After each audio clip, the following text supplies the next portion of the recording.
Hello. It is quite a bit later than it is when I go live. Life life just happens, and getting Sam into bed and all that good stuff. It just sometimes it takes a little bit longer. So here I am. I'm ready. I'm on the couch, not in my van. I've got some notes and I have a story to tell you.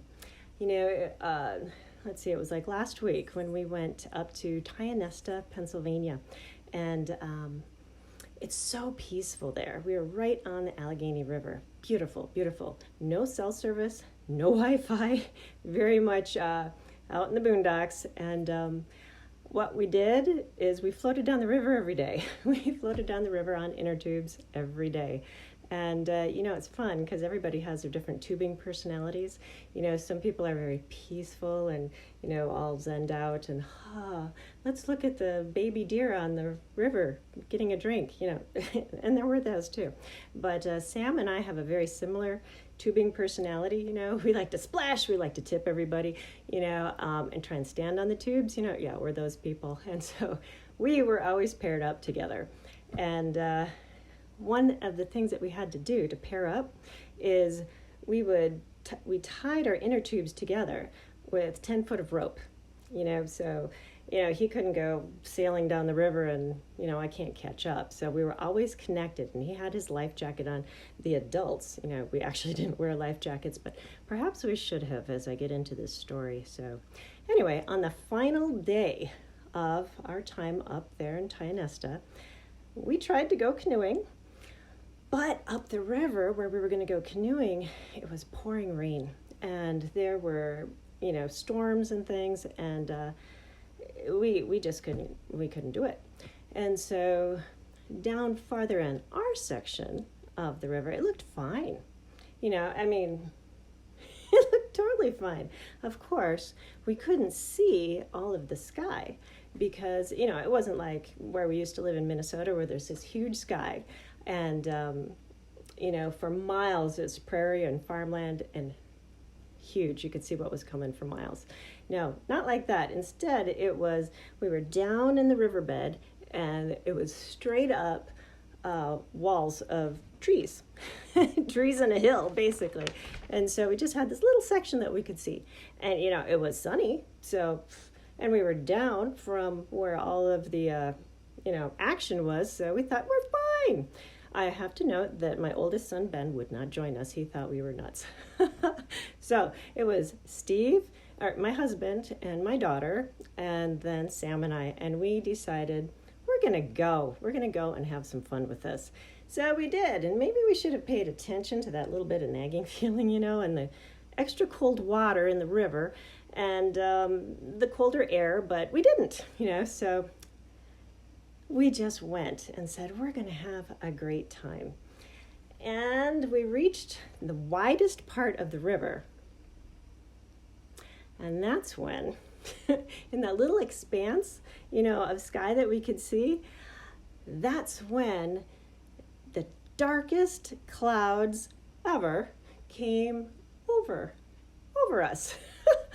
And we really never saw it coming. And, isn't that kind of like what life is like sometimes? You never really see those dark rain clouds coming.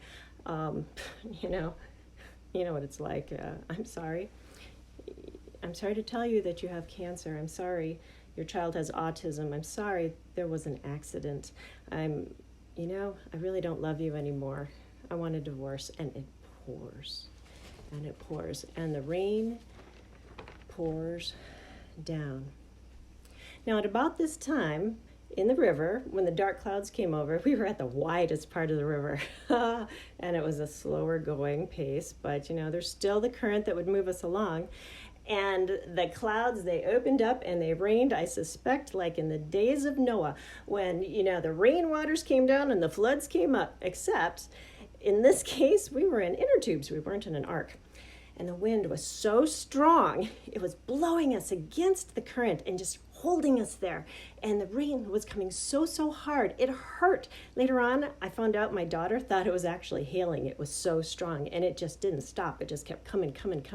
And the wind was crazy. And during this whole time, my husband, who was tied up with Sadie, and myself, who was tied up with Sam, we got separated. So in the widest part of the river, we were coming apart, so he's over there, I'm over here, so we couldn't even really help each other. We were just trying to, help our kids at that point. And so I found myself alone in the river in this torrential downpour and wind with my 13-year-old autistic epileptic son, whose sensory processing issues trigger seizures when he's under stress. And I thought, oh my goodness. Oh, and not to mention that he panics when there's thunder and lightning. Now, I didn't hear any yet, but given the situation, it certainly looked like it was imminent. So I was on high alert for the inevitable. And logically, I thought, I have to swim for the opposite shore, actually, from where Steve was, because I knew that if I were to make it to that side and I needed to climb up through the trees and the embankment straight up, there was a road up there somewhere, and I could get help if needed, if my son was in a seizure or whatever. So that's what I decided I had to do. But that rain was so hard, and I found myself just kind of fighting against the rain. I couldn't see. It was in my eyes. I was trying to talk to Sam. I lost my shoe in the river, and so I was trying to catch that because it wasn't actually my shoe. It was somebody's I was borrowing, and I was on my back like a turtle, just kind of stuck, not getting anywhere, just kind of fighting against it and struggling and trying not to get into this overwhelming fear that was mounting inside of me because of the situation I was in. And then on top of it all, Sam. Yeah, Sam. Now, Sam he's 13 and he's going to be a big kid. He already is. Have you ever seen those pictures of an iceberg, where that top little part is what you see, but the bulk of it is underwater? Yeah, that's what I was also dealing with. So I'm trying to pull Sam because he really was not helping the situation of getting us out of where we needed to be, Instead, he was really crunched down inside the inner tube, and his body was underwater, kind of like this, straight up and down. So I'm trying to pull him like this. Yeah, not that easy. And then, very clearly, it came to mind. I'm not making this up. I think probably because I talk about this a lot. Very clearly, it came to me that God, as I'm trying not to panic here, God did not give us a spirit of fear, but of power, of love, and a sound mind.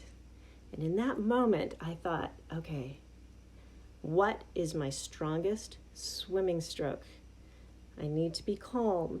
I need to be clear and focused. What is it? It's the crawl. So I flipped over, inside that inner tube, and I kicked, and I swam for all it was worth, and that's what I focused on, the task at hand. I needed to get my son to shore and to safety, and myself too, I suppose. But that's what I focused on. I didn't focus on that rain and wind anymore, even though it did not let up. I could feel it on my back, and it hurt.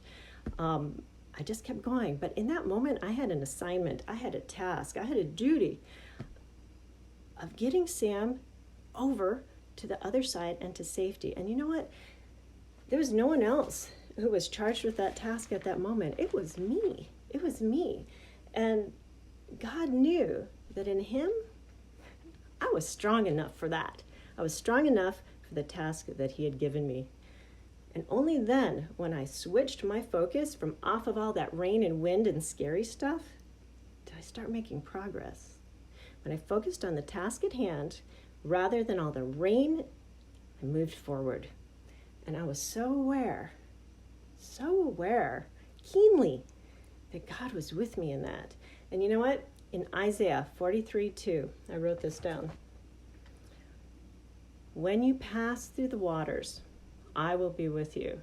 And when you pass through the rivers, they will not sweep over you. God was with us.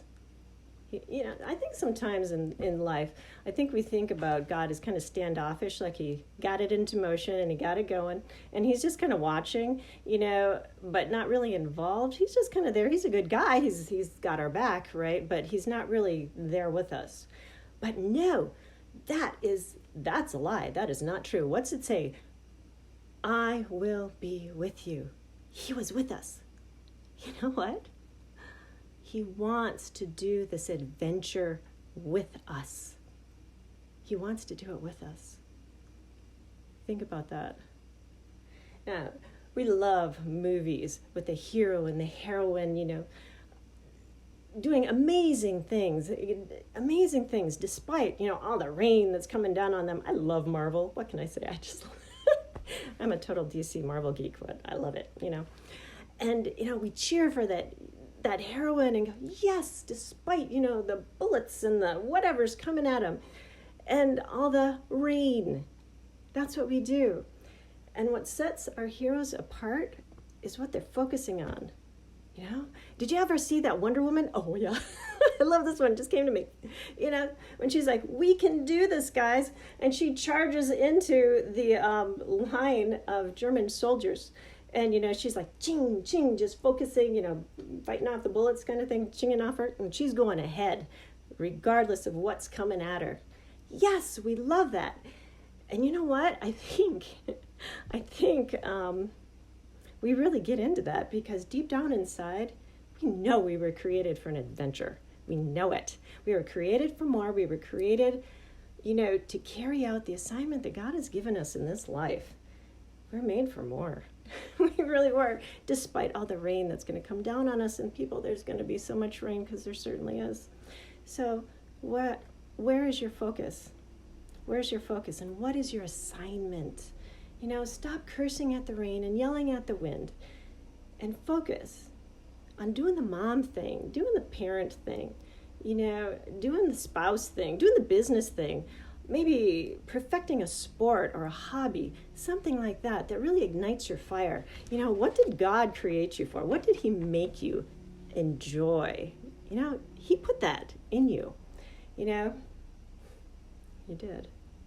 Well, Sam, back in the river, we made it, obviously. We made it. Steve had Sadie safely on the other side of the river.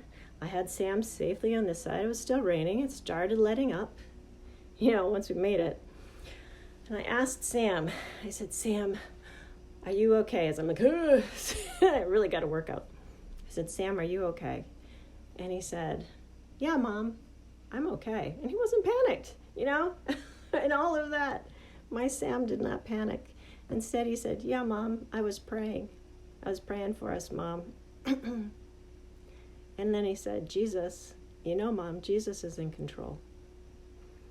And I said, you're right, Sam. And boy, didn't we just have an adventure? And he said, yeah, Mom, we had an adventure. Love that kid. Love the experiences that we have in life, don't you think? They're good teachable moments, and I learned a lot. Because honestly, I've been focusing way too much on the rain in my life, and there's been a lot lately. But I'm going to focus on my tasks at hand, and you do it too. Forget the rain. Have a great night.